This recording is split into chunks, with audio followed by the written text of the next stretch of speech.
해볼게요. 결산 조정하고 신고 조정. 자, 일단 보시면, 자, 회사는 거래가 발생하면 1년 동안 장부에 분계를 끊습니다. 맞죠? 우리가 자산 부채 자본을 일단 무시하세요. 무시하고 수익 비용밖에 없다면 1년 동안 수익과 비용을 분계를 끊어서 12월 31일 날 당기 순이익이 나올 겁니다. 맞죠? 자, 근데 우리가 3월 말이 되면 이제 법인세를 신고해야 되고요. 그때는 세법상 각사 소득하고 여러분들 회계상 당기순이익의 차이가 일반적으로 날 거란 말이에요. 그렇죠? 이 두 개의 차이가 나면 우리가 세무 조정을 방금 뭐 입금산입이 됐든 송금 불산입이 됐든 네 가지 있었죠. 걔를 하는 거죠, 여러분들. 자, 그러면 우리가 결산 조정이 뭐고 신고 조정이 뭔지 사례 좀 들어볼게요. 보시면, 자, 우리 회사가요. 제품을 외상으로 100원에 팔았대요. 제품을 외상으로 100원에 팔고요. 나머지는 하나도 없었대요. 나머지 거래는 1년에 한 번도 없었고 그냥 제품을 외상으로 100원에 판 것만 있었대요. 아셨죠? 그러면 우리가 수익 쪽만 따지면 제품 매출이 100원이 있는 거잖아요. 그럼 회사는 수익이 100원이 있는 거죠. 그죠? 그러면 회사는 이걸 분계를 장부에 끊었다라고 가정하면 수익을 100원 끊으면 당기순이익은 100원이 됐을 거란 말이에요. 여기까지 되시겠어요? 근데 세법도 우리가 순자수 세법도 일반적으로 회계랑 똑같아요. 별도의 차이가 없으면 우리가 회계도 발생주 있어요, 여러분들. 회계 세법도 발생주를 쓰기 때문에 외상으로 제품을 팔아도 세법은 입금이에요, 입금. 아시죠? 그러면 이 거래밖에 없다면 입금은 100원, 송금은 빵원이니까 각사소득은 100원이 되겠죠? 되세요? 그러면 지금 회계상 이익인 당기순이익과 세법상 이익인 각사소득이 같아요? 달라요? 같아요. 같으면 세무조정이 없는 거예요. 이해되시겠죠? 즉 우리가 여기에서 회사가 분계를 끊으면 세법은 세무조정이 없는 거죠. 여기까지 되시겠어요? 그리고 세법은 항상 중요한 게 뭐냐면 세법상 이익인 각사소득이 세법에서 포커스가 맞춰져 있는 거예요. 되시겠죠? 자, 근데 회사가 이번에 외상으로 제품을 팔았는데 회사의 병리과 직원이 약을 거하게 먹고 분계를 못한 거예요. 분계를 못했다라는 건 제품 매출 안 적었다는 얘기죠. 안 적었다라는 얘기는 장부의 수익을 0 적은 거예요. 그러면 장부의 수익을 0 적으면 당기순이익은 빵원이 되겠죠, 여러분들. 맞죠? 근데 세법은 관심 있는 게 회사가 회계를 지켰는지는 그건 회계 기준에 관심이고요. 세법은 항상 법인세법상 이익인 각사소득과 회계상 이익인 당기순이익의 차이가 나는지만 관심이 있어요. 이 둘의 차이가 나죠? 차이가 나니까 세무조정을 어쩌는 건데? 해야 돼요. 해야죠. 맞죠? 그럼 이때는 어떻게 하면 돼요? 하면 되겠죠, 여러분들? 장부는 여기서 따지면 장부는 수익이 빵이지만 세법은 여러분들 제품을 외상으로 팔아도 입금 10원은 적혀야 되는 거잖아요.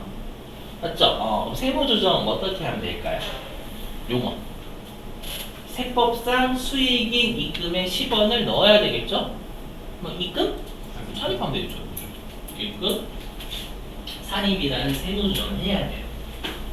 그죠? 그럼 여러분들이 여기에서 보실 거는 요거네요. 우리가 세법상 이익인 각사소득을 만드는 과정은 두 개예요.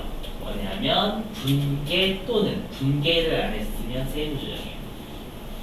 맞죠? 그래서 세법 입장에서는요, 회사가 분계를 했으면 세무조정은 없고요, 분계를 안 했으면 세무조정을 하죠.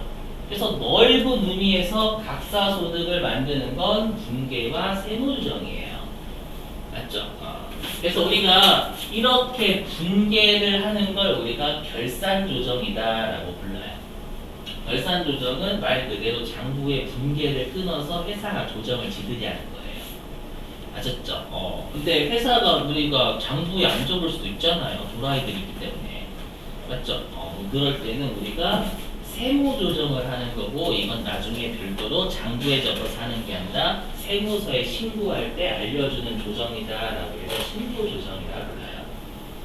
여기까지 되시겠어요? 그러면 세법 입장에서는 결산조정과 신고조정은 같은 거예요. 어차피 각사소득을 만드는 과정에서 결산조정을 하면 신고조정을 안 하는 거고, 또 결산조정을 안 했으면 신고조정을 해야 되는 거고, 넓은 의미에서 같은 거죠. 이해되시겠어요? 하지만 우리 시험에서의 세무조정이라고 하면 다 이 신고조정을 해요. 여기서 챙기실 건 결산조정은 장부의 분계를 끊는 걸 결산조정이 하나보다. 아시죠? 그리고 우리가 직접 장부에 안 적으면 회계하고 세법의 분계, 각사소득하고 이익의 차이가 나니까 신고조정. 우리가 신고할 때 세무조정하는 걸 신고조정이라고 하고, 앞으로 우리가 세무조정이라는 거 다 신고조정을 의미합니다. 아셨죠? 자, 근데 이제 여기서 엄청나게 중요한 개념이 있어요. 보실게요. 요게 중요한데 요거를 좀 말로 표현해 볼게요. 보실게요. 잘 보셔야 되게 중요해요. 보시면, 자, 만약에 예를 들어 볼게요. 자, 외상으로요, 제품을 100원에 판매했대요. 아셨죠? 외상으로 제품을 100원에 판매를 했대요. 근데 이걸 장부에서 누락한 거예요.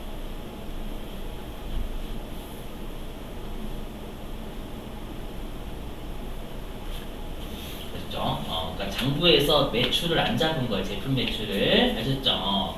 자, 근데 이렇게 볼게요. 예를 들어서 세법 있죠? 세법에서 T는 세법이에요. 세법에서는요, 우리가 재화를요,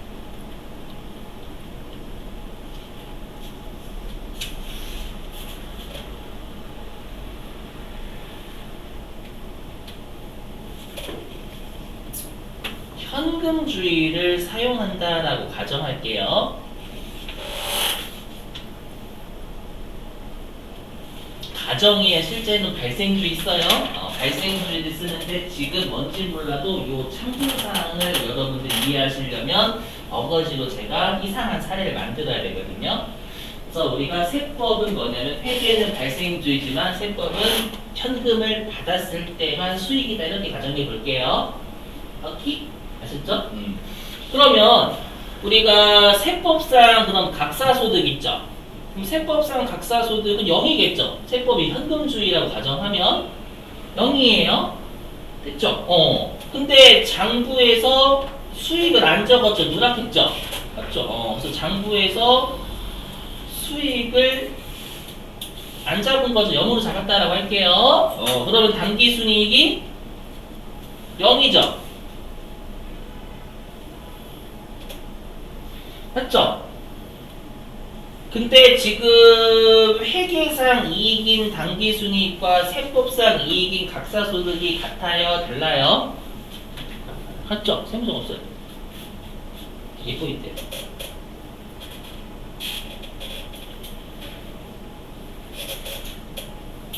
즉 뭐냐면, 우리가 항상 요 세법 쪽은요, 당기순이익과 각사소득의 차이가 있냐 없냐만 관심사항이에요. 회사가 회계에 따라서 처리했냐 안 했냐는 관심사항이 아닙니다. 뭐냐면, 분명히 회사가 이거 회계기준 위배했죠. 회계기준에서는 발생주의니까 수익을 잡아야 돼요. 안 잡았어. 안 잡아서 이익이 0 됐죠. 0 되는데 세법상 각사소득 갔네? 그러면 세법에서는 잘했네, 우리도 없네, 아주 잘했다, 이렇게 하는 거예요. 계세요? 그래서 중요한 게 뭐냐, 요거예요. 여기가 세무 조정은요, 여러분 어떻게 생각하는 분들이 계시냐면, 회계와 세법의 차이를 조정하는 게 절대 아닙니다. 알죠? 지금 회계에서는 수익을 잡아야 되지만, 우리가 장부에서는 수익을 안 잡았죠? 근데 그게 세법하고 일치하면 세무조정 없는 거 잘했네, 이렇게 보는 거예요. 아시죠? 그래서 여러분들이 외우실 건 뭐냐면, 세무조정은 장부상 금액과 세법상 금액의 차이를 조정하는 겁니다. 반대로 얘기하면 회계하고 세법의 차이를 조정하는 게 아니에요. 알죠? 여기죠. 자, 장부가 기업 회계 기준을 위배해서 회계 처리를 했어요. 근데 그게 세법과 동일하면 세법은 세무조정 없습니다. 즉, 여러분들은 회계를 배우셨기 때문에 기업 회계 기준을 위배하면 세무조정이 무조건 있는 걸로 알고 계세요. 무슨 말인지 이해되시겠어요? 이거 몇 번 더 할 거예요. 나중에 실제 이런 애들이 나오면. 근데 그게 세법하고 같다면 절대 세무조정이 없어요. 아셨죠? 무슨 말인지 이해되시겠어요? 이거 정말 조심하셔야 돼요. 장부하고 세법의 차이를 조정하는 게 세무조정입니다. 절대 회계하고 세법의 차이를 조정하는 게 아니에요. 그렇죠?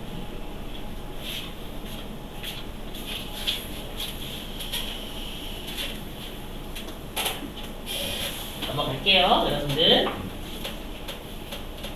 자, 이제는 결산 조정 사항과 신고 조정 사항. 봐봐요, 2장 이제 여러분 난리 나죠? 2장 이제 머리를 좀 써야 돼요.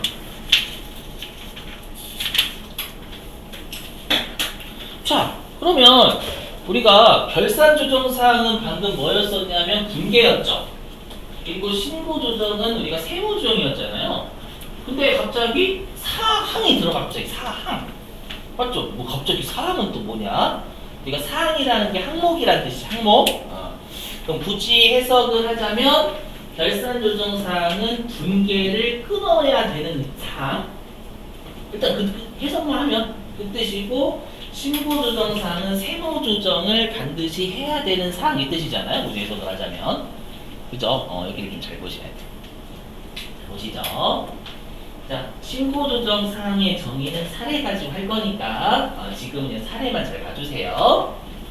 보시면, 자, 우리가 일반적으로 여러분들 우리가 회계상 거래 있죠. 우리가 대부분의 거래는 외부와의 거래가 있을까요, 없을까요? 주로 외부와의 거래가 있죠. 맞죠? 인건비는 외부와의 거래는 회사 외부 말고, 맞죠? 누군가와의 거래가 있죠. 그러니까 인건비는 여러분들 그 직원한테 나가는 거잖아요.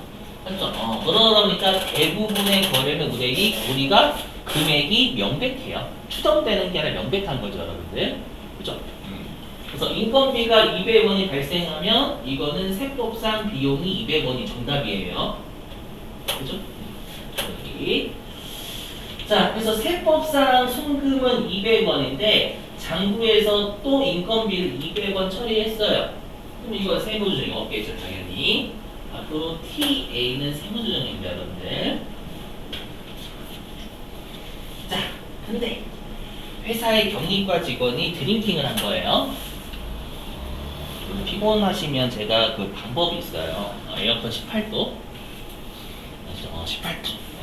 피곤하게 어쩔 수 없어. 세무일급은 여러분들 중요한 파트는 주무시면 안 되기 때문에 제가 어떻게 생각해요. 그래서 여러분 혹시라도 좀 피곤하시면 뺨 때리세요. 그 누구지? 그 혹시 그 보셨어요? 그 SG 워너비 말고 W 워너비? W 뭐였죠? 그 롤토 있잖아요. WSG 워너비. WSG 맞아요? 맞죠? SG 그죠? WSG 있잖아요. 그 전에 SG 있었죠. 그 보니까 이거 정지소님하고 누구지? KCM 아세요? KCM? 맞죠? 목소리 이상하신 분? 맞죠? 그 김종국 분야 있잖아요. 몸은 막 이렇게한데 목소리가 목이 나오는 거. 그분하고 듀엣을 하는 거야. 듀엣 하는데, 막 이게 뭐지? KCM 이러고 있는 거예요. 같이 듀엣 하는데 정치소 옆에서 본 거야. 보니까 웃기거든. 근데 지금 사람들이 많이 몰려있단 말이에요. 그런데 웃으면 안 되잖아. 맞죠? 웃으면 안 돼. 어떻게 하냐? 본인이 이렇게 이렇게 맞죠? 그러니까 피곤하시면 여러분들 이렇게 해서 확대를 하세요, 여러분들은. 맞죠? 주무시면 안 된단 말이에요. 이 장은 여러분 버릴 곳이 하나도 없어요. 이 장은 계속 16장까지 영향이 있단 말이에요. 자, 보시면 자, 150을 적었는데 세법은 인건비가 200원은 딱 정답이 200원만 하나밖에 없거든요. 그래서 송금은 200원이에요. 그러면 지금 세무 조정이 있어요, 없어요? 있죠. 어떻게 하면 돼요?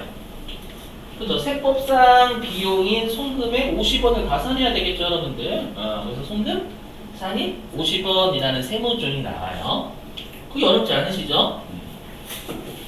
그래서 이 두 번째 사례는 비용을 회사가 장부에 과소하게 적은 거고요. 반대로 250 적었대요. 근데 세법은 그게 200원이래. 그럼 세무조정이 입금은 수익인데 송금 물산이 나오겠죠. 세법상 비용인 송금의 50원은 우리가 차감해야 되잖아요. 넣지 말아야 된다가 불산이 넣지 말아야 되는데 빼는 거예요. 송금 불산이 50원. 이게 우리가 알고 있는 개념이죠. 그래서 좀 이따 하겠지만 신고 조정 사항은 뭐냐면 무조건 세법상 금액을 만드는 거예요. 장부하고 세법의 차이가 나면 반드시 세법상 정답으로 만들어야 되는 사항을 우리가 신고 조정 사항이다라고 불러요. 신고 조정 사항이 우리가 알고 있는 개념이에요. 근데 특이한 건 요 결산 조정 사항이 특이합니다. 이걸 잘 보셔야 돼요. 요게 우리가 알고 있는 개념하고 좀 약간 시부려 볼게요.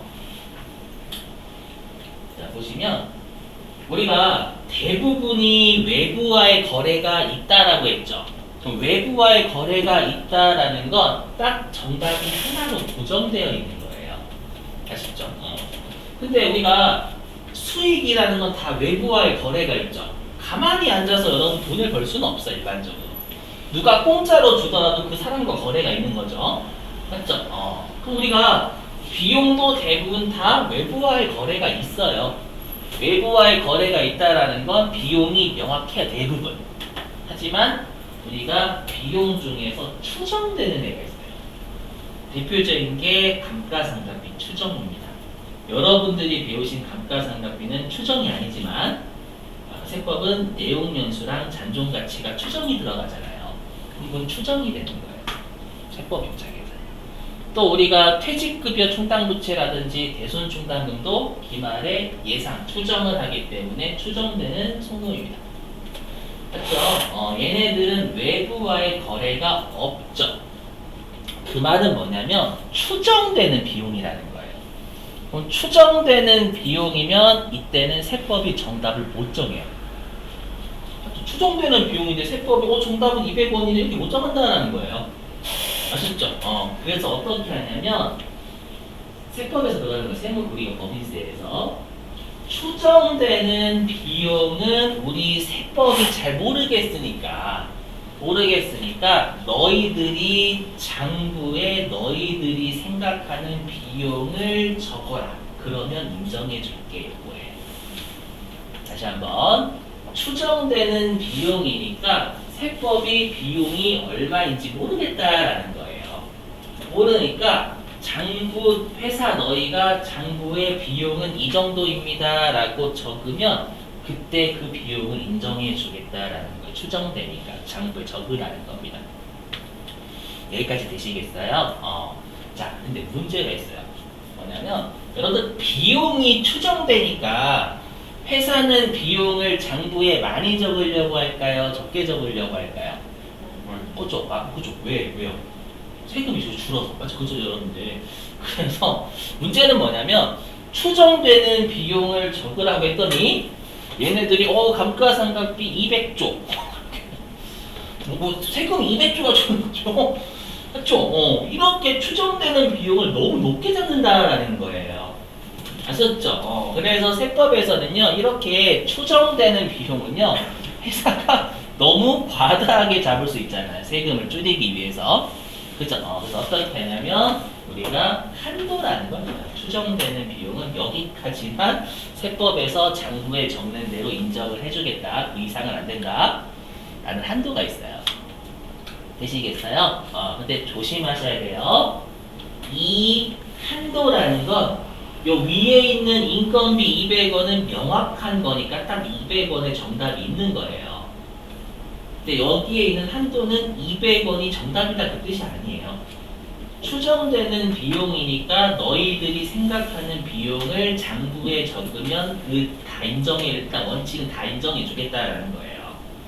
근데 하지만 너무 많이 적으면 세금이 주니까 이 200원 한도 범위 내에서 너희들이 장부에 적는 비용을 다 인정해 주겠다라는 겁니다. 추정되니까. 해볼게요. 이거 설명 안 할게요, 여러분들. 첫 번째 거는 두 번째가 핵심이 돼요. 자, 두 번째. 회사가 감가상각비를 150 적었대요. 그럼 이 말은 회사가 저희들이 생각하는 감가상각비는 150원인 것 같아요. 이렇게 적은 거예요. 그러면 세법상 비용 송금은 얼마일까요? 이해하셨네. 150이에요. 200 아닙니다. 왜냐면 뭐라고 했어요? 우리가 200 한도라는 건 추정되는 비용이니까 너희들이 장부에 적는 대로 인정을 해줄게. 대신에 200까지만 장부에 적는 대로 그 범위 내에서 비용을 인정해 주겠다라는 거예요. 아셨죠? 그래서 위에 있는 신고조정사항은 정답이 1개고 여기 결산조정사항은 뭐냐면 이 한도가 최대한의 허용치 정답이에요. 200원까지는 정답으로 인정해 주겠다 그 뜻입니다. 이해되세요? 그래서 추정되니까 장부에 적으면 비용 200까지는 인정해 줄게. 근데 너희들이 150을 비용이라고 생각하니 추정되는데 근데 200원 범위 내네? 그래 인정해 줄게. 그렇게 되는 거예요. 되시겠어요? 이게 좀 우리가 배우는 개념은 다르죠? 세무조정이 조심하셔야 돼요. 알았죠? 이 결산조정사항이 거의 우리 시험에는 5가지 정도밖에 없어요. 걔네들을 열심히 외우시면 나머지는 다 세법상 정답되게 만들어야 됩니다. 알죠? 여기 좀 보세요. 여기. 그래서 결산조정사항의 정의는 뭐냐면 장부의 비용으로 적어야지만 송금으로 인정이 되는 거예요. 그러니까 만약에 예를 들어 가지고 너희들이 생각하는 감가상각비를 적어봐 라고 했더니 얘네들이 감가상각비를 안 적은 거예요. 안 적으면 세법 입장에서는 야 너희들이 정답을 적으라고 했는데 0이라고 적었어? 그럼 너희들은 비용이라고 생각하지 않는구나? 그럼 그거 인정하겠다. 이렇게 되는 거예요. 어떤 느낌인지 이해되세요? 나올 때마다 계속 설명할게요. 장부에서 비용으로 꼭 적어야 돼요. 적어야지만 송금으로 인정되는 거고요. 위에 있는 신고조정사항은 장부에 안 적더라도 강제적으로 세법상 정답되게 만드는 거예요. 세무조정 해가지고. 그래서 송금사항이 50도 있잖아요. 자, 그다음 아래 거. 자, 이제 회사가 감가상각비를 250원이라고 적은 거예요. 세법은 얼마일까요? 그러면 250 다 인정? 아니죠. 얼마까지? 여기 200원까지예요. 맞죠? 정답을 200원까지만 인정하는 거지 200을 넘어서는 건 인정하지 못하는 거예요. 이해되시겠어요? 그럼 이제는 송금 분산일이 나오겠죠. 그렇죠? 그래서 결산조정사항과 신고조정사항의 차이는 우리가 과소계산할 때 비용을 과소계산할 때. 그러면 우리가 신고조정사항은 과소계산하면 반드시 우리가 과소계산이면 우리가 늘려줘야 되니까 산입이 나오는 거죠. 되셨어요? 그리고 계산은 결산조정사항 아니면 다 신고조정사항이니까 여러분들 결산조정사항을 꼭 외우셔야 된다는